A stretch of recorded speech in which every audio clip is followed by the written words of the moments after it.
Okay, good morning everyone. थोड़ा जोर से बोलो ना। Very good.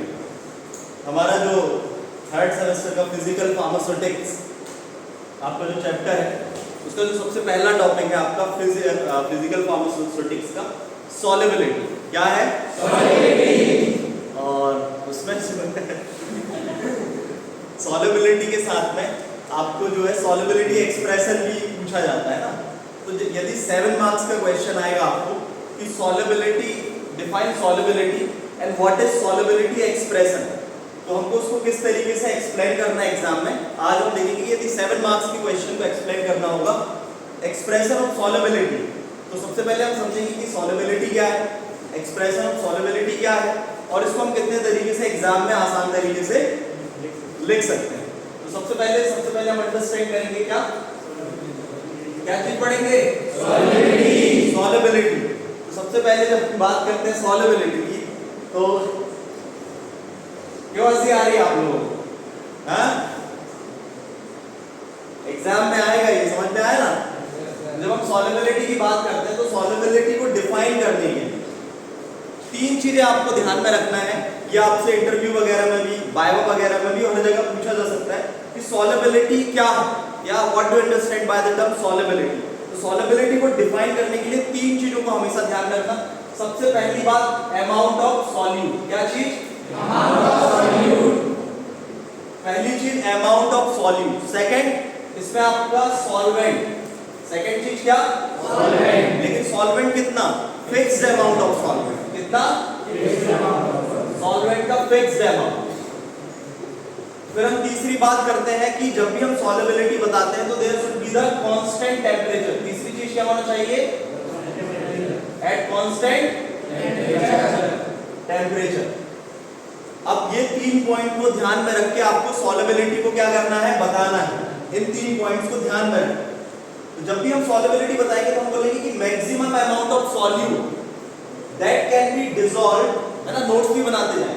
Maximum amount of solute that can be dissolved in a fixed amount of solvent, जो कि fixed amount of solvent में क्या किया जा सके, dissolve किया जा सके at constant temperature। ये 3 पॉइंट्स आपको ध्यान में रखना है during the explaining the definition of solubility। तो amount of solute कितना amount? maximum amount of solute किसमें? fixed amount of solvent में at constant temperature। अब जब भी हम बात करें, सबसे पहले समझते हैं कि सॉल्यूशन की बात करें तो सॉल्यूशन क्या होता है आपका? ये एक तरीके का होमोजेनस मिक्सचर होता है। यदि हम बात करें इसके कंपोनेंट की, तो सॉल्यूशन के कितने कंपोनेंट होते हैं? Solute and solvent. तो जो सॉल्युबिलिटी की बात जब हम करते हैं तो सॉल्युबिलिटी किसके लिए बताई जाती है? सॉल्यूट के लिए। किसके लिए बताई जाती है? सॉल्यूट के लिए। आपके सॉल्यूट जनरली क्या होते हैं? आपके ड्रग सब्सटेंस। क्या होते हैं? Drug substance. तो सॉल्युबिलिटी को हम एक और तरीके से बता सकते हैं कि जो सॉल्युबिलिटी है that define the quantity of solute and this is the quantitative term. क्या है ये? क्वांटिटेटिव टर्म है जो सॉल्यूट की क्वांटिटी बताती है। किसके बारे में बताती है? सॉल्यूट की क्वांटिटी को बताती है, दैट इज क्वांटिटेटिव टर्म। ठीक है ना। अब सॉल्यूट की बात करें तो सॉल्यूट क्या होता है? सॉल्यूट को हमेशा डिफाइन करना ये एक तरीके का क्या है? डिसॉल्व्ड एजेंट है। क्या है? डिसॉल्व्ड एजेंट, जो कि डिसॉल्व्ड है। ठीक है ना। या तो हम इसको बोलेंगे substance that in a less quantity. Solute हमेशा क्या रहेगा? लेस क्वांटिटी में रहेगा। किसमें रहेगा? लेस क्वांटिटी में। और जब हम यदि बात करें सॉल्वेंट की, तो सॉल्वेंट क्या हो जाएगा आपका? Solvent is the dissolving agent. क्या होगा? डिसॉल्विंग एजेंट, जो कि हमेशा क्या रहेगा? मोर क्वांटिटी में या तो हायर क्वांटिटी में। तो सॉल्यूट और सॉल्वेंट, जैसे मान के चलो अल्कोहल एंड वाटर है आपके पास में, तो अल्कोहल भी एक सॉल्वेंट है और वाटर भी एक सॉल्वेंट है, लेकिन आपको आइडेंटिफाई करना होगा कि which is solute and which is solvent. तो आप कैसे पता लगाएंगे? By the quantity. क्वांटिटी से आप पता लगाएंगे। जैसे जनरली यदि 5 ml वाटर है आपका और 95 ml आपका अल्कोहल है, तो सॉल्यूट क्या होगा आपका? यहाँ पर वाटर होगा। और यदि आपका 5 ml अल्कोहल है और 95 ml आपका क्या है? वाटर, तो सॉल्यूट क्या हो जाएगा यहाँ पर? अल्कोहल हो जाएगा। तो सॉल्यूट कैसे पता लगाएंगे? जो हमेशा लेस क्वांटिटी में होगा। ठीक, तो सॉल्युबिलिटी जो टर्म है, सॉल्युबिलिटी की हम डेफिनेशन ऐसे ही पढ़ लेते हैं, लेकिन सॉल्युबिलिटी के कॉन्सेप्ट को बहुत अच्छे से समझना कि आपको क्या बताना है, सॉल्युबिलिटी में कितना अमाउंट ऑफ सॉल्यूट, सॉल्यूट का कितना अमाउंट किसी सॉल्वेंट की फिक्स क्वांटिटी में डिसॉल्व किया जा सकता है at constant temperature. Constant temperature रखना क्यों जरूरी है? क्योंकि हम टेम्परेचर बढ़ा देंगे तो सॉल्युबिलिटी ऑफ सब्सटेंस बढ़ जाती है। यदि टेम्परेचर बढ़ा देंगे तो सॉल्युबिलिटी ऑफ सब्सटेंस क्या हो जाती है? बढ़ जाती है। इसलिए हम क्या करते हैं, टेम्परेचर को फिक्स रख के सॉल्युबिलिटी किसी भी सॉल्यूट की डिटरमाइन करते हैं। हमको क्या करना है, एक फिक्स कितना अमाउंट किसी भी सॉल्यूट का किसी सॉल्वेंट में ऐड हो सकता है, ये देखना है। यदि हम सॉल्वेंट की क्वांटिटी भी बढ़ाते जाएंगे तो हम फिक्स क्वांटिटी में नहीं पहुंचेंगे। तो हमें क्या करना है, फिक्स्ड क्वांटिटी में पहुंचना है। हमारे पास में सॉल्यूट कई सारे हो सकते हैं, सॉल्यूट ए, सॉल्यूट बी और सॉल्यूट सी। हमने सभी में 100 ml क्या ले लिया, सॉल्वेंट ले लिया। सभी में 100 ml क्या ले लिया, सॉल्वेंट ले लिया। अब इस 100 ml सॉल्वेंट में हमने शुगर ऐड करना स्टार्ट किया। हमने फिक्स क्या चीज फिक्स कर दी, सॉल्वेंट की क्वांटिटी कितनी फिक्स कर दी, 100 ml। हमें क्या चीज अब पता लगाना है, अमाउंट ऑफ सॉल्यूट। इस 100 ml में हम शुगर ऐड करना स्टार्ट करेंगे। तो एक पर्टिकुलर टाइम के बाद में यदि हम टेम्परेचर भी फिक्स कर देते हैं, पर्टिकुलर टाइम के बाद में क्या होगा, शुगर की क्वांटिटी उसमें घुलना बंद हो जाएगी। तो इससे क्या हुआ, एक फिक्स्ड अमाउंट ऑफ सॉल्वेंट में और फिक्स्ड टेम्परेचर में हम किस वैल्यू पर पहुंच गए कि कितनी क्वांटिटी उस शुगर की डिसॉल्व हुई इस पर्टिकुलर सॉल्वेंट में, जिसकी क्वांटिटी 100 ml थी।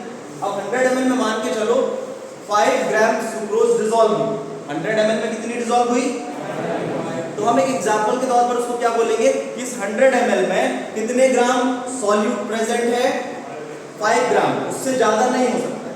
तो हमें एक एग्जैक्ट क्वांटिटी पता चल गई ना उस पर्टिकुलर ड्रग के बारे में, सॉल्यूट के बारे में, एक पर्टिकुलर क्वांटिटी पता चल गई। तो यही चीज हमको डिटरमाइन करनी है। अब हमको पता है कि 100 ml में 5 ग्राम है, तो यदि हम 1000 ml तक लेंगे तो उसमें कितना अमाउंट ऑफ सॉल्यूट डिसॉल्व होगा, 5 × 10 कर देंगे, कितनी ग्राम हो जाएगी, एक पर्टिकुलर टेम्परेचर में हम एक क्वांटिटेटिव टर्म पर पहुंच गए। अब उसी की जगह हम यहाँ पर सॉल्ट ले लें, तो यदि हम यहाँ पर सॉल्ट ले लेते हैं तो जरूरी नहीं है कि जितना अमाउंट ऑफ शुगर डिसॉल्व हुआ है उतना ही अमाउंट सॉल्ट का डिसॉल्व 100 ml की फिक्स क्वांटिटी है। ये डिफरेंस हो सकता है ये 10 ग्राम की क्वांटिटी हो जाए। तो हमें पता चल गया उस 100 ml में शुगर 5 ग्राम डिसॉल्व होती है और इस 100 ml में सॉल्ट है ना, कितना होता है ये तो एक्सपेरिमेंटली हम देखेंगे ना, लेकिन अभी हम एक अंडरस्टैंडिंग समझने के लिए इसको एक्सप्लेन कर रहे हैं। फिर इसके बाद हम बात करते हैं, मान के चलो ग्लूकोज ले लिया, यहाँ पर शुगर सुक्रोज थी, यहाँ पर ग्लूकोज। अब सी बीकर में 100 ml का ही आपका वाटर सॉल्वेंट है। अब इसमें हम ग्लूकोज को ऐड करेंगे तो इसकी एक अलग क्वांटिटी डिसॉल्व होगी। तो क्या हुआ, एक सॉल्यूट का कितना मैक्सिमम अमाउंट जो कि है डिसॉल्व किया जा सकता है एक पर्टिकुलर अमाउंट ऑफ सॉल्वेंट में कांस्टेंट टेम्परेचर में, वो उस सॉल्यूट की सॉल्युबिलिटी बताता है। तो सॉल्युबिलिटी किसके लिए बताई गई टर्म है, सॉल्यूट के लिए। तो सॉल्युबिलिटी की डेफिनेशन की स्टार्ट कैसे करना है, it is the maximum amount of solute. Solubility है क्या, maximum amount of solute that can be dissolved in a fixed amount of solvent. क्या चीज कांस्टेंट रखनी है, वेरी गुड, बन गई। अब उसके बाद में आप डिफाइन कर देंगे सॉल्यूट को एंड सॉल्वेंट को एग्जाम्पल। अब इसके बाद में नेक्स्ट जो इंपॉर्टेंट आपका फर्स्ट टॉपिक है सॉल्युबिलिटी एक्सप्रेशन। सॉल्युबिलिटी एक्सप्रेशन, तो सॉल्युबिलिटी एक्सप्रेशन सबसे पहले हम समझेंगे कि है क्या सॉल्युबिलिटी एक्सप्रेशन। अब हमें सॉल्युबिलिटी की डेफिनेशन तो बता दी कि maximum amount of solvent solute that can be dissolved in a fixed amount of solvent, तो वो आपका सॉल्यूशन बना लेती है। लेकिन ये क्वांटिटी को हम कैसे, क्योंकि हमको एक्सपेरिमेंट करना है लैब में, इंडस्ट्री में, कई सारी चीजों पर हमें एक फिक्स्ड अमाउंट में तो एक्सप्रेस करना पड़ेगा ना। यहाँ तो हमने अंदाज से बता दिया कि शुगर 5 ग्राम, सॉल्ट 10 ग्राम होता है, तो इनको हम एक्सपेरिमेंटली क्या करते हैं, एक्सप्रेस कर सकते हैं। इनको हम क्या कर सकते हैं, इनकी कॉन्सेंट्रेशन को एक्सप्रेस कर सकते हैं।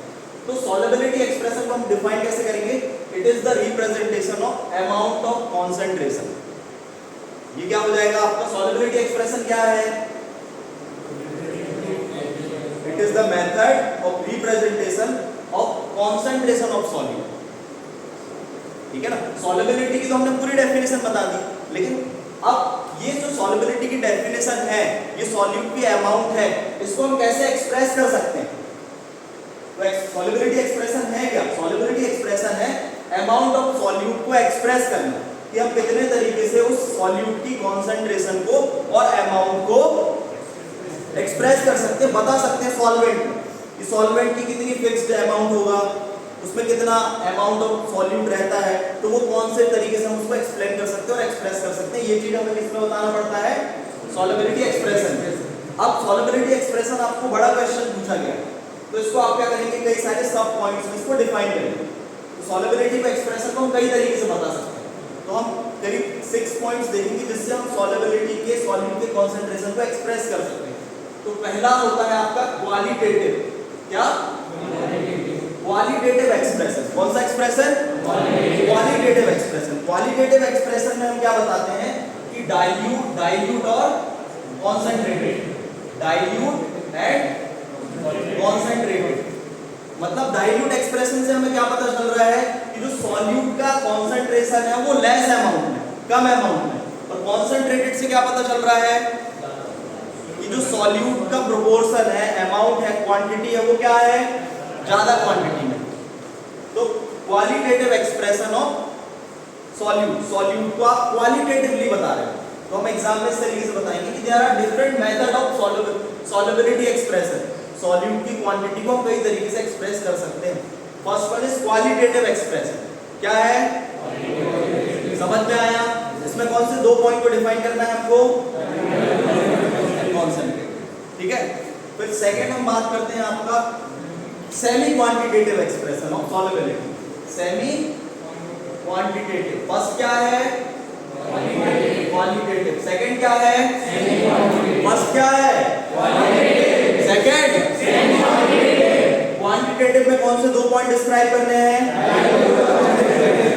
अब जब हम बात करते हैं सेमी क्वांटिटेटिव, तो इसमें 3 पॉइंट्स में डिस्क्राइब करना है। सेमी क्वांटिटेटिव में हम डिफाइन करते हैं saturated expression of solubility, saturated, unsaturated और सुपर सैचुरेटेड। सैचुरेटेड, अनसैचुरेटेड और सुपर सैचुरेटेड। ये कौन सा एक्सप्रेशन ऑफ सॉल्युबिलिटी होता है? सेमी क्वांटिटेटिव, जिसमें आप सैचुरेटेड, अनसैचुरेटेड और सुपर सैचुरेटेड सॉल्यूशन के बारे में, एक्सप्रेशन के बारे में बताते हैं। अब इनको डिफाइन कैसे करेंगे हम? सैचुरेटेड को, अनसैचुरेटेड को और सुपर सैचुरेटेड को। इसको कंपैरेटिवली आपको डिफाइन करना है कि जब एक फिक्स्ड अमाउंट ऑफ सॉल्वेंट में no more amount of solute can be added, मतलब no extra amount of solute can be added at fixed amount of solvent and at fixed temperature, it is called the saturated solution. समझ में आया? कैसे define करेंगे? no more extra amount of solute can be added. अब हम उसमें extra amount of solute add नहीं कर सकते हैं, वो आपका क्या बन जाता है? सैचुरेटेड। इसमें 2 चीजें फिक्स है, सॉल्वेंट फिक्स है और दूसरा आपका क्या फिक्स है? टेम्परेचर फिक्स है। अब अनसैचुरेटेड क्या होता है? इसमें बस एक पॉइंट आपको चेंज कर देना है कि when more amount of solute can be added, जब एक्स्ट्रा अमाउंट ऑफ सॉल्यूट आप और ऐड कर सकते हैं to the fixed amount of solvent at constant temperature, it is called the unsaturated. मतलब आपका जो सॉल्वेंट है वो अनसैचुरेटेड है, उसमें और अमाउंट ऑफ सॉल्यूट को ऐड किया जा सकता है। तो स्टार्ट कैसे करेंगे हम इसकी डेफिनेशन? सैचुरेटेड की when no more amount of solute can be added, और अमाउंट ऑफ सॉल्यूट की ऐड नहीं की जा सकती है, तो ये कहलाता है सैचुरेटेड। और अनसैचुरेटेड क्या होता है? When more amount of solute can be added, जब और अमाउंट ऑफ सॉल्यूट ऐड की जा सकती है, fixed amount of solvent and fixed amount of temperature. आए समझ में? अब सुपर सैचुरेटेड की बात करें, तो सुपर सैचुरेटेड की बात करें तो इसको कैसे आपको कोरिलेट करना है? सैचुरेटेड से, कि व्हेन इन अ सैचुरेटेड आपका सॉल्यूशन में more amount of solute can be added by increasing the temperature. Temperature को इंक्रीज करके हम सैचुरेटेड सॉल्यूशन में, जिसमें more amount of solute add नहीं किया जा सकता था, हम उसमें और अमाउंट ऑफ सॉल्यूट को ऐड कर सकते हैं by increasing temperature, so it becomes super saturated. आए समझ में? तीसरा जो सबसे ज्यादा इंपॉर्टेंट है सॉल्युबिलिटी एक्सप्रेशन में, और ये आपको लैब्स में इसके सॉल्यूशंस बनाने भी पड़ते हैं, दैट इज क्वांटिटेटिव एक्सप्रेशन। क्या? Quantitative expression. पहला क्या है आपका? Qualitative expression. सेकंड क्या है? थर्ड क्या है? Quantitative expression. First, second, third. अब इसमें हम 4 से 5 तरीके और बता सकते हैं क्वांटिटेटिव में। कितने तरीके बता सकते हैं? 4 से 5। सॉल्युबिलिटी में किसके बारे में हम डिस्कस करते हैं? सॉल्यूट के बारे में। सॉल्यूट के बारे में क्या डिस्कस करते हैं? सॉल्यूट की कॉन्सेंट्रेशन या क्वांटिटी। किसमें? फिक्स्ड अमाउंट ऑफ सॉल्वेंट में। क्या चीज कांस्टेंट रखते हैं? भूलोगे कभी? इंडस्ट्री में भी वाइवा देने या इंटरव्यू देने जाओगे तब भी याद रखना, सॉल्युबिलिटी में किसके बारे में बात करते हैं? सॉल्यूट के बारे में। सॉल्यूट की किस चीज के बारे में? क्वांटिटी के बारे में। किसमें? क्वांटिटी उसकी सॉल्वेंट में। सॉल्वेंट के कितने अमाउंट में? क्या चीज कांस्टेंट रखते हैं? अब सॉल्युबिलिटी एक्सप्रेशन को हम कई तरीके से वेरियस मेथड से एक्सप्रेस कर सकते हैं। सॉल्युबिलिटी एक्सप्रेशन का मतलब कि सॉल्यूट की क्वांटिटी को, कंसंट्रेशन को बताना। तो पहला होता है आपका क्वालिटेटिव। क्वालिटेटिव में क्या क्या बता सकते हैं आप? Dilute and concentrated. तो आपको ये बताना है dilute represent the solute proportion of solid is less. Solid का प्रोपोर्शन क्या होता है? लेस। और इन कंसंट्रेटेड में क्या होगा? It express the higher concentration of solute, it expresses the, क्योंकि जो आपका क्वेश्चन पूछा गया एक्सप्रेशन, उसी से आपको इसकी डेफिनेशन बनाना है। Dilute solution represent the less, dilute आपका जो डाइल्यूट सॉल्यूशन है expresses the less quantity of solute, and concentrated क्या कर रहा है? एक्सप्रेस क्या कर रहा है? High quantity of solute. फिर सेमी क्वांटिटेटिव में भी आपको पता चल रहा है ना, सैचुरेटेड मतलब उस फिक्स्ड अमाउंट में सॉल्यूट की और अमाउंट नहीं डिसॉल्व किया जा रहा है, तो एक्सप्रेस कर दिया आपने, हमको पता है। फिर अनसैचुरेटेड में उस क्वांटिटी में और अमाउंट ऑफ सॉल्यूट को हम क्या कर सकते हैं? ऐड कर सकते हैं। सुपर सैचुरेटेड में सैचुरेटेड सॉल्यूशन में आपने टेंपरेचर इंक्रीज करके और अमाउंट ऑफ सॉल्यूट ऐड कर दिया, वो क्या बन गया? तो ये एक्सप्रेस करता है हाईएस्ट कंसंट्रेशन, ये एक्सप्रेस करता है लोएस्ट कंसंट्रेशन, और ये एक सैचुरेटेड कंसंट्रेशन को एक्सप्रेस करता है। अब तीसरा आता है आपका क्वांटिटेटिव एक्सप्रेशन मेथड। क्वांटिटेटिव में सबसे पहली मेथड होती है परसेंटेज मेथड। कौन सी method? Percentage method. Percentage method में भी इसके कई पार्ट होते हैं। क्वांटिटेटिव में पहली मेथड कौन सी है? परसेंटेज। परसेंटेज में हम क्या करते हैं? परसेंटेज सॉल्यूशंस बनाते हैं। तो इसको कैसे डिफाइन करेंगे हम? इन 100 पार्ट ऑफ सॉल्यूशन। इसमें सॉल्यूशन के 100 पार्ट में आपके एग्जाम का जब रिजल्ट आता है तो कितने परसेंट में से कितने आता है? 100 में से आता है ना। टोटल परसेंटेज कितने होते हैं आपके? 100। उस 100 में आपके परसेंटेज कितने हैं, है ना, वो डिफाइन करता है सॉल्यूट को। तो वैसे ही इस, अब हमने क्या किया कि हमको ये बताना है सॉल्युबिलिटी एक्सप्रेशन, तो एक मेथड निकल के आई कि हम सॉल्युबिलिटी को केवल 100 पार्ट ऑफ सॉल्वेंट में सॉल्यूशन में एक्सप्रेस करेंगे। हमने क्वांटिटी किस चीज की फिक्स कर दी? सॉल्वेंट की सॉल्यूट के साथ में। परसेंटेज मेथड कि हम टोटल सॉल्यूशन का केवल 100 ml ही लेंगे, उसके 100 पार्ट लेंगे। अब वो 100 ml भी हो सकता है, ग्राम भी हो सकता है, इसलिए हम यहाँ पर पार्ट वर्ड का यूज करते हैं, ठीक है ना। तो हम इसमें क्या बताते हैं कि टोटल 100 पार्ट ऑफ सॉल्यूशन में कितने पार्ट आपके सॉल्यूट के प्रेजेंट है? Part of solute present in total 100 part of solution. Solution के कितने पार्ट्स में? 100 पार्ट में कितने पार्ट ऑफ सॉल्यूट प्रेजेंट है, इसको हम बोलते हैं परसेंटेज मेथड। जैसे कोई आपसे पूछेगा define the percentage method, what is percentage method, तो आप क्या बताते हैं? हम क्या बताते हैं? Amount of solute. Amount of solute कितने पार्ट ऑफ सॉल्यूशन में? परसेंटेज मेथड में हम 100 पार्ट ऑफ सॉल्यूशन में कितने पार्ट सॉल्यूट के प्रेजेंट है उसको रिप्रेजेंट करते हैं। तो इसके भी सब पार्ट होते हैं परसेंटेज मेथड। पहला होता है वेट बाय वॉल्यूम मेथड। कौन सी method? Weight by volume percentage method. तो जो पहले जो इंडिकेट कर रहा है, ये किस चीज को इंडिकेट कर रहा है? सॉल्यूट को। और जो बाद में इंडिकेट कर रहा है, किस चीज को इंडिकेट कर रहा है? आपके पूरे टोटल क्वांटिटी ऑफ सॉल्यूशन को इंडिकेट कर रहा है। किसमें? वॉल्यूम में, मतलब ml में। और ये वेट किसमें इंडिकेट कर रहा है? ग्राम में। तो हम वेट बाय वॉल्यूम को कैसे डिफाइन करेंगे? Gram of solute present in total 100 ml of solution. आ रहा समझ में? आपको डिफाइन ऐसे ही करना है। पहला पॉइंट इसका weight by volume percentage, gram of solute, वहां पर क्या था? पार्ट ऑफ सॉल्यूम, लेकिन वेट बाय वॉल्यूम में यहां याद रखो। सो वेट बाय वॉल्यूम में हम क्या करेंगे? Gram of solute present in total 100 ml of solution. तो ये आपकी कौन सी मेथड हो जाती है? वेट बाय वॉल्यूम परसेंटेज, जिसमें हम क्या बताते हैं? क्या बताते हैं? ग्राम ऑफ सॉल्यूट प्रेजेंट इन, जैसे आपको बोला गया 10% NaCl सॉल्यूशन आपको तैयार करना है। 10%, इसका मतलब 10 ग्राम NaCl लेना है आपको, और उसको टोटल क्वांटिटी समझिए। ऐसा नहीं करना कि 100 ml वाटर अलग से ले लेंगे और 10 ग्राम क्या ले लेंगे? NaCl ले लेंगे। तो वो 100 और ये 10 प्लस लगभग कितना हो जाएगा? 110। क्या आपके परसेंटेज 110 में से बताते हैं क्या? नहीं। टोटल 100 ml की क्वांटिटी जो हम QS लेते हैं ना फार्मेसी में, क्वांटिटी समझिए, टोटल आपको 100 ml बनाना है। जैसे आपको बोला गया आप जाओ 10% का NaCl का सॉल्यूशन बना कर लाओ, तो आप कैसे बनाएंगे? 10 ग्राम NaCl को वे करेंगे, उसको कुछ अमाउंट ऑफ वाटर में डिसॉल्व करेंगे, और फिर वाटर से उसका वॉल्यूम कितना मेकअप कर देंगे? 100 ml। तो कितना परसेंट सॉल्यूशन बन गया आपका?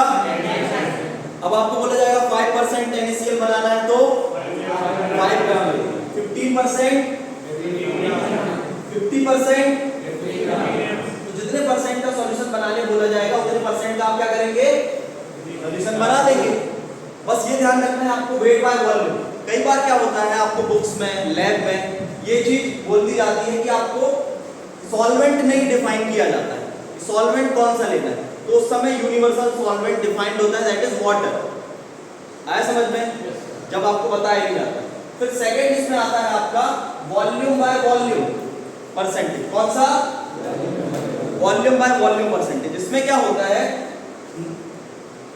आपका ml ऑफ सॉल्यूट प्रेजेंट, यहां पर क्या आता है वेट में? ग्राम ऑफ सॉल्यूट प्रेजेंट। यहां पर क्या हो जाएगा? वॉल्यूम बाय वॉल्यूम में ml of solute present in total 100 ml of solvent solution. Total 100 ml में जैसे आपको बोला गया 10% अल्कोहल का क्या बनाना है? आपको सॉल्यूशन बनाना है वाटर। 10% किसका बनाना है? अल्कोहल का सॉल्यूशन बनाना है वाटर में। तो कैसे बनाएंगे आप? 10 ml अल्कोहल आप ले लेंगे, उसको कुछ अमाउंट ऑफ वाटर में डिसॉल्व करेंगे, और टोटल वॉल्यूम कितना बना देंगे? 100 ml। एग्जाम में कैसे एक्सप्लेन करेंगे? Wait by volume, volume by volume. Volume by volume में क्या बताएंगे? ml of solute present in total 100 ml of solution, not solvent. Total 100 ml of solution में ml ऑफ सॉल्यूट कितने प्रेजेंट, और इसमें क्या आ जाएगा? ग्राम of solute in total 100 ml of solution, total 100 ml of solution. फिर इसमें एक और आप बता देंगे weight by weight percentage method. इसमें क्या बताएंगे? Weight gram of solute present in total 100 gram of, मतलब यहां पर सॉल्यूशन का ग्राम में वेट लेना है, ठीक है ना? आप क्या करेंगे? जैसे आपको बोला गया 10% NaCl का सॉल्यूशन बनाना है, 10% वाटर में बनाना है, तो आप 10 ग्राम NaCl लेंगे, 10 ग्राम NaCl को वे कर लिया, उसको हम कुछ अमाउंट ऑफ वाटर में ऐड करेंगे, और उस पूरे सिस्टम को हम किस में रख देंगे? वेइंग बैलेंस पर रख देंगे। फिर हम इसमें इतना वाटर ऐड करेंगे कि टोटल वेट कितना हो जाए उसका? 100 ग्राम। तो कौन सा हमारा बन गया? Wait by volume, sorry weight by weight. तो परसेंटेज मेथड में आप इन तीन को डिफाइन करेंगे। इस तरीके से भी हम रिप्रेजेंट कर सकते हैं। ज्यादातर जो हमको लैब में और एग्जाम में या जो हमको बनाना पड़ता है सब क्या मजा आ रहा है? ध्यान दो, वेट बाय वॉल्यूम हमको ज्यादातर क्या होता है पूछा जाता है एग्जाम में। फिर ये तो हो गई परसेंटेज मेथड। क्वांटिटेटिव में पहली मेथड कौन सी हुई? Percentage method. परसेंटेज मेथड में कितने सब पार्ट हैं? पहला, वेरी गुड, सेकंड, थर्ड, वाह बहुत बढ़िया, आप लोग बड़े इंटेलिजेंट हैं। फिर तीसरी बात समझ में आए यहां तक? गुप्ता जी पास हो जाओगे इस बार? Very good. फिर हम बात करते हैं सेकंड, क्वांटिटेटिव एक्सप्रेशन में हम सेकंड बात करेंगे मोलैरिटी की। किसकी? मोलैरिटी। मतलब मोलैरिटी भी एक कॉन्सेप्ट है जिसमें हम अमाउंट ऑफ सॉल्यूट को रिप्रेजेंट कर सकते हैं। यहाँ पर हमने किसमें सॉल्यूट को रिप्रेजेंट किया, वेट में, वॉल्यूम में, वेट में। यहाँ पर हम मोल्स में रिप्रेजेंट करते हैं, किसमें, मोल्स में, कि कितने नंबर ऑफ मोल्स प्रेजेंट है। क्या प्रेजेंट है, number of mole present in पर लीटर ऑफ सॉल्यूशन। पर लीटर ऑफ सॉल्यूशन में कितने नंबर ऑफ मोल प्रेजेंट है। क्या, अब हम यहाँ पर हमारे टोटल सॉल्यूशन की क्वांटिटी कितनी थी, 100 ml, 100 ग्राम। यहाँ पर कितनी हो जाएगी, 1000 ml। 1000 ml में या 1 लीटर में नंबर ऑफ मोल्स कितने। बस यदि हमको नंबर ऑफ मोल्स पता चल जाएगा तो हम मोलैरिटी वाले सॉल्यूशंस भी बना लेंगे। नंबर ऑफ मोल्स क्या होता है, जैसे आपका NaOH है, NaOH का मॉलिक्यूलर वेट होता है आपका 40। मॉलिक्यूलर वेट कितना होता है, 40। किसी भी कंपाउंड का, किसी भी मॉलिक्यूल का जो मॉलिक्यूलर वेट या एटॉमिक वेट निकल के आता है उसको आप ग्राम मोलर मास में कन्वर्ट करते हैं, उसको ग्राम लिखते हैं उसके आगे। तो ये 40 आपका 40 ग्राम इज इक्वल कितना हो जाएगा, 1 mole. 40 gram of NaOH is equal to 1 mole. जैसे हम पानी की बात करें, H2O की बात करें, तो H2O का हम यदि मॉलिक्यूलर मास देखें तो आपका ऑक्सीजन 16 और हाइड्रोजन 2, टोटल कितना हो गया, 18 हो गया। तो 18 के आगे हम क्या लगा देंगे, 18 gram. 18 gram water is equal to 1 mole. आया समझ में। तो 1 मोल सॉल्यूशन बनाने, मोलैरिटी बताने को हम किस तरीके से इसको एग्जाम में बताएंगे। Molarity is represented by the symbol, किस सिंबल से रिप्रेजेंट करते हैं, कैपिटल M से रिप्रेजेंट करते हैं। कि डिफाइन कैसे करना है, क्या बताती है, सॉल्यूट को मोल्स में डिफाइन करती है। कितने नंबर ऑफ मोल्स जो है प्रेजेंट है आपके, कितने पार्ट ऑफ सॉल्वेंट में, सॉल्यूशन में, 1000 ml या 1 लीटर सॉल्यूशन।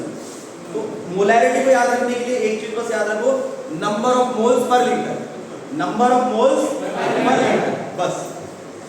अब सेकंड एक और आपका आ जाता है नॉर्मेलिटी। क्या, पहली कौन सी मेथड हुई, क्वांटिटेटिव परसेंटेज। सेकंड कौन सी मेथड हुई, मोलैरिटी। मोलैरिटी समझ में आया। फिर आ जाता है आपका क्या, नॉर्मेलिटी। तो नॉर्मेलिटी क्या बताती है कि नंबर ऑफ मोल की जगह नंबर ऑफ ग्राम इक्विवेलेंट, किस चीज को बताती है, number of gram equivalent weight. Number of gram equivalent weight पर लीटर ऑफ सॉल्यूशन। पर लीटर सॉल्यूशन में number of gram equivalent weight कितना है। अब मोल को हमको समझ में आ गया कि 1 मोल कैसे निकलता है, जो भी उसका मॉलिक्यूलर मास निकल के आता है या एटॉमिक मास निकल के आता है उसको ग्राम लगा देंगे आगे, तो इतने ग्राम इज इक्वल टू 1 मोल। अब ग्राम इक्विवेलेंट वेट निकालने का फॉर्मूला क्या होता है, किसी भी कंपाउंड का मॉलिक्यूलर मास डिवाइडेड बाय उसकी वैलेंसी कितनी है, डिवाइडेड बाय, ठीक। जैसे हम बात करें H2SO4, H2SO4 का मॉलिक्यूलर मास कितना होगा जब आप कैलकुलेट करेंगे तो 98। कितना होगा, आपको पता है SO4 की वैलेंसी कितनी होती है, -2। इसको 2 से डिवाइड कर देंगे तो 98 डिवाइडेड बाय 2 कितना आ जाएगा, 49 ग्राम। कितना हो जाएगा ये, 1 gram equivalent, 1 gram equivalent weight 49। अब जैसे NaOH की बात हमने यहाँ करी, NaOH को ब्रेक करेंगे तो इसकी वैलेंसी क्या होती है, Na+OH- मतलब 1।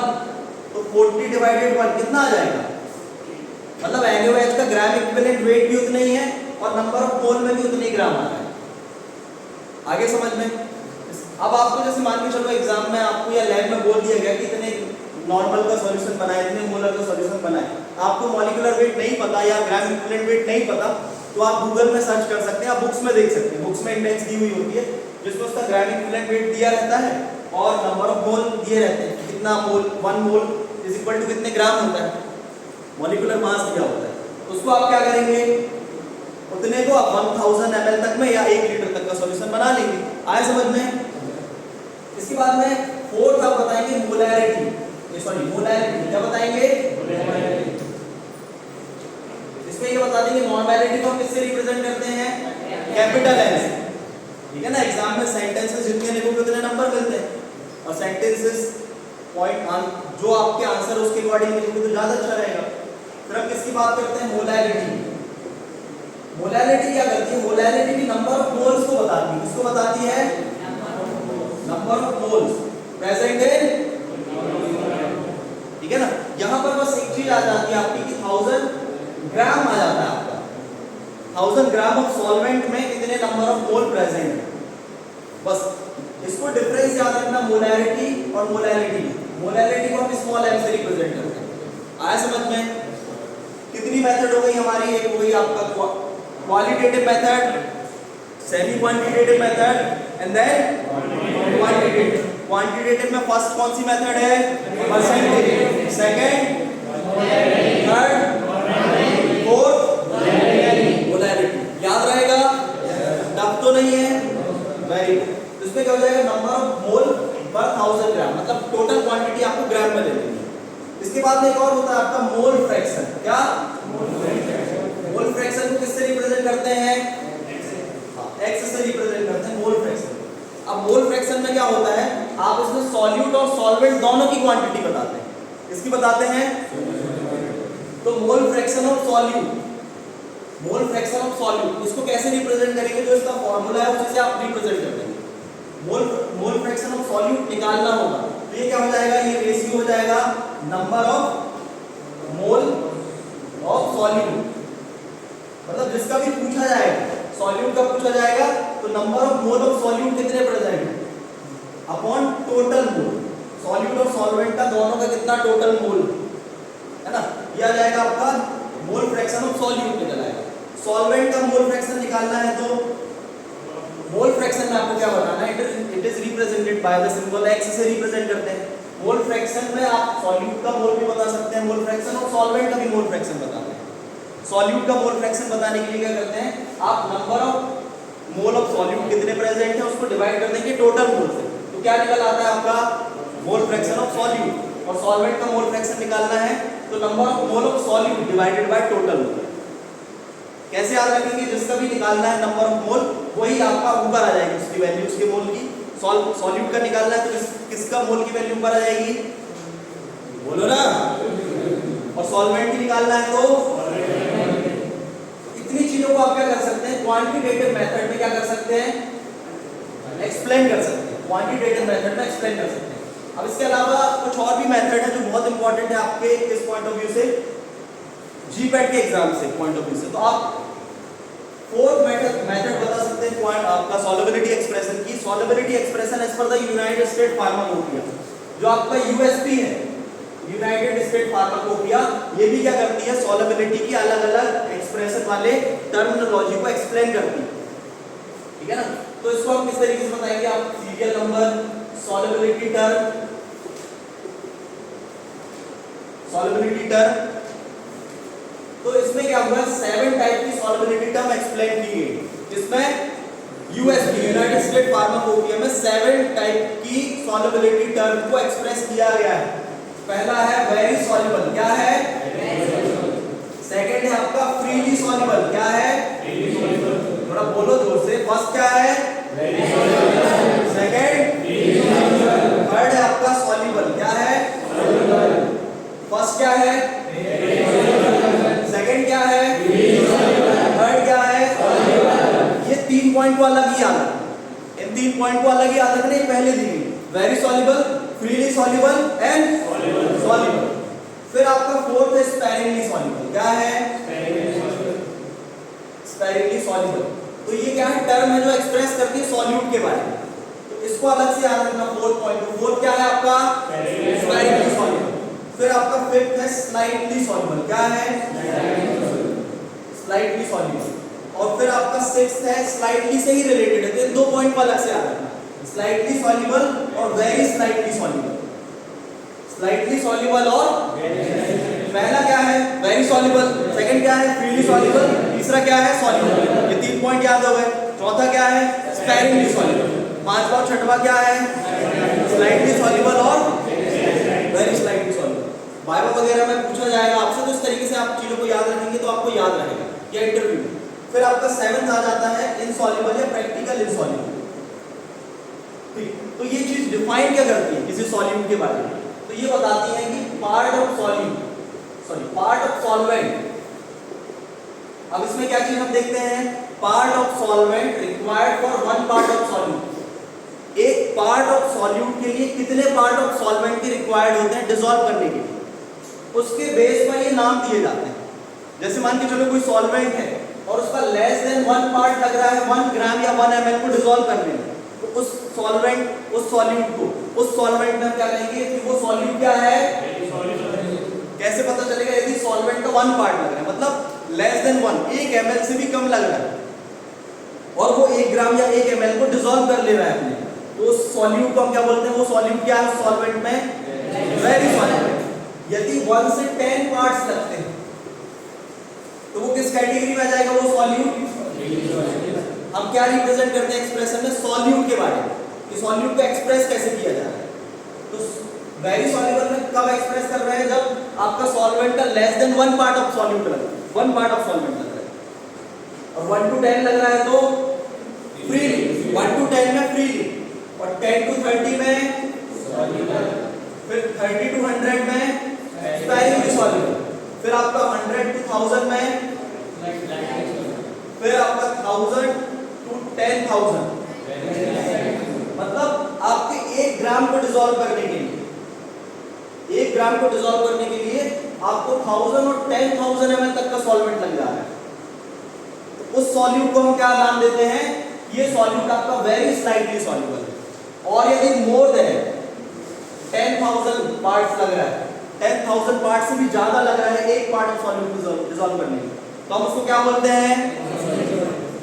तो क्या क्या है आपका?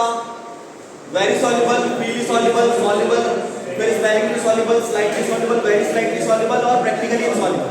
क्वांटिटी कैसे याद रखेंगे? Less than 1, 1 to 10, 10 to 30, 30 to 100, 100 to 1000, 1000 to 10,000 और मोर देन। तो ये भी याद रहेगा ना, और एग्जाम में लिखेंगे तो अच्छे मार्क्स मिलेंगे। टफ है क्या? समझ में आया? वेरी। अब फार्माकोपिया, अलग अलग फार्माकोपिया एक पॉइंट और ऐड कर सकते हैं। Solubility expression as per the British pharmacopoeia. British pharmacopoeia में भी कुछ पॉइंट्स हैं, जनरली सब कहीं ना कहीं मिक्स्ड अप भी हैं, लेकिन कुछ इसमें स्पेशली भी डिजाइन है, जैसे पार्ट्स पर मिलियन में कंसंट्रेशन को एक्सप्रेस करना, ठीक है ना, मिलीग्राम पर ml में एक्सप्रेस करना, मिलीग्राम पर ml हो गया आपका, पार्ट्स पर मिलियन हो गया, ठीक है ना, मोल्स पर लीटर। तो आप ये बता सकते हैं कि ब्रिटिश फार्माकोपिया के अकॉर्डिंग भी जो है सॉल्युबिलिटी एक्सप्रेस की जाती है, लाइक पार्ट्स पर मिलियन और आपका मिलीग्राम पर ml और मोल्स पर लीटर। कितने पॉइंट्स हो गए आपके? 5 पॉइंट। और छठवां और आखिरी एक बायोफार्मास्यूटिकल एक्सप्रेशन भी है सॉल्युबिलिटी। क्या? Biopharmaceutical expression of solubility. Biopharmaceutical expression of solubility में सॉल्युबिलिटी को जो है 4 क्लास में डिवाइड किया गया है सॉल्यूट के एक्सप्रेशन, ठीक है ना। उसमें क्या बता दिया गया है? क्लास बता दी। जैसे आपसे कोई पूछेगा कि बायोफार्मास्यूटिकल एक्सप्रेशन ऑफ सॉल्युबिलिटी क्या है, तो आपने बताना बायोफार्मास्यूटिकल में जो सॉल्यूट होते हैं उनको 4 क्लासेस में डिवाइड किया गया है, क्लास 1 टू क्लास 4, ठीक। इसको एक टेबल से समझते हैं, ठीक है ना। ये क्लास आपकी फर्स्ट है, क्लास सेकंड है, क्लास थर्ड है और क्लास आपकी फोर्थ है। ये 4 क्लास में ड्रग को क्लासिफाई किया गया है। तो क्लास फर्स्ट का नाम क्या है? तो यहां पर आपको ध्यान रखना है, यहां पर ये किस चीज को बता रहा है? हाई सॉल्युबिलिटी, ठीक। और यहां पर ये बता रहा है हाई परमिएबिलिटी,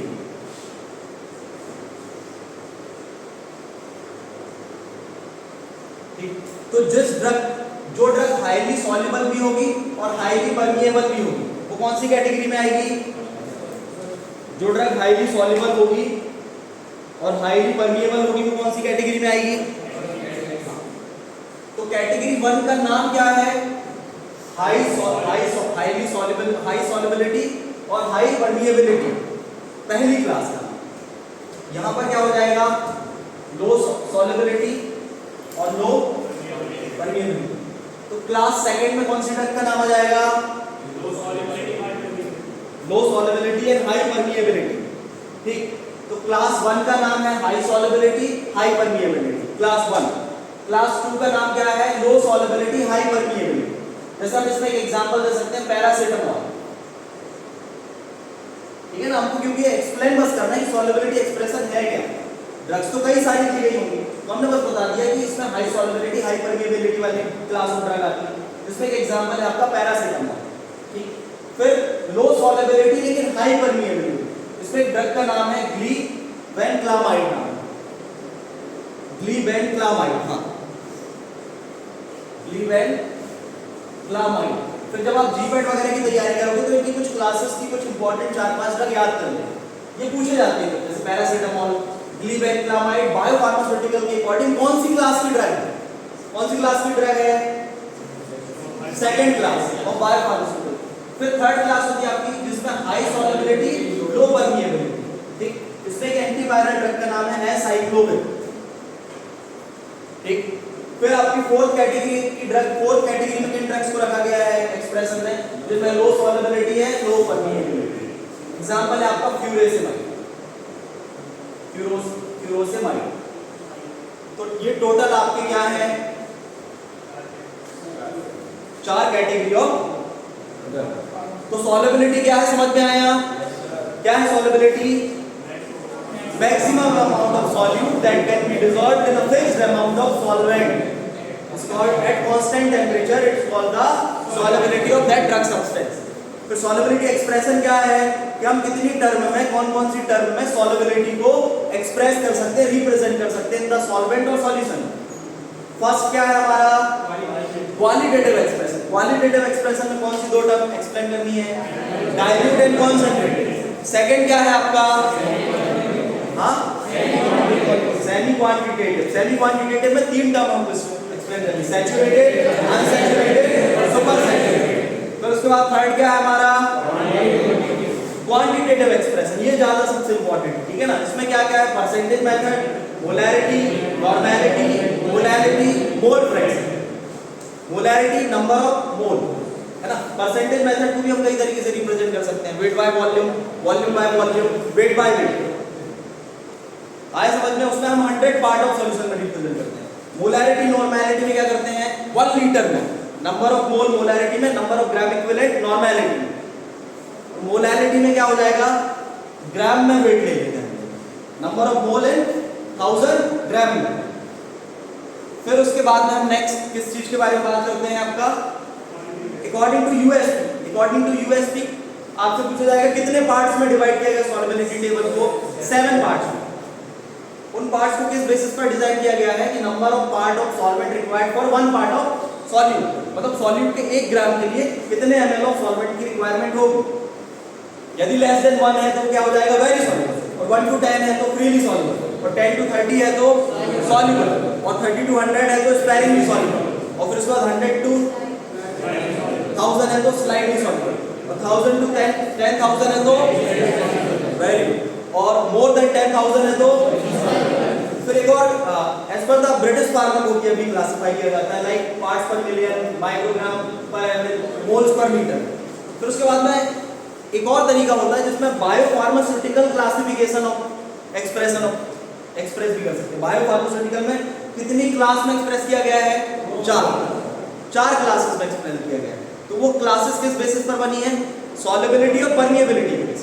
पहली क्लास क्या है हाईली सॉल्युबल और high permeable drugs, second class क्या है low soluble and high permeability of drug, और थर्ड क्या है आपकी हाई सॉल्युबिलिटी लो परमिएबिलिटी वाली ड्रग्स, और नेक्स्ट क्या है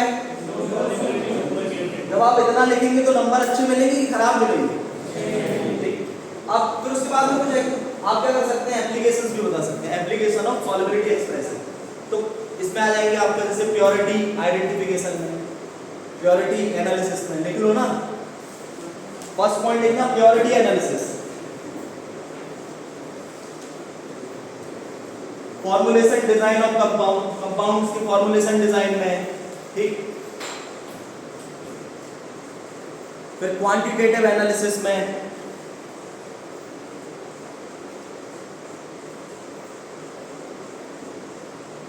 एंड बायोअवेलेबिलिटी स्टडी में, बायोअवेलेबिलिटी स्टडी में, ठीक। So this was all about the solubility expression and application of solubility expression. समझ में आया आया कि नहीं? Yes sir. वेरी गुड, अपने लिए ताली बजा दो एक बार। Thank you very much.